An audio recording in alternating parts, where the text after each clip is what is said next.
Hello everybody, in today's video I'm going to show you how to create an Uber driver account.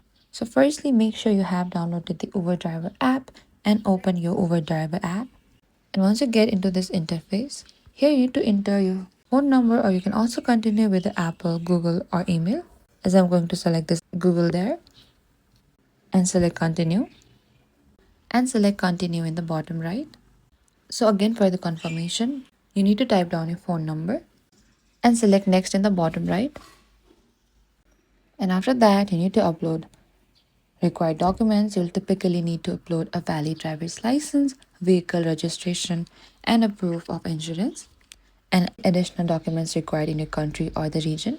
And you can also complete a background check. Uber may require a background check before your account is approved, and you need to follow the on-screen instructions if prompted.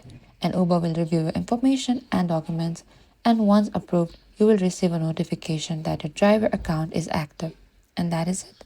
That is how you can create an Uber driver account and sign up to the driver with Uber. Thank you for watching this video. I hope this video was helpful.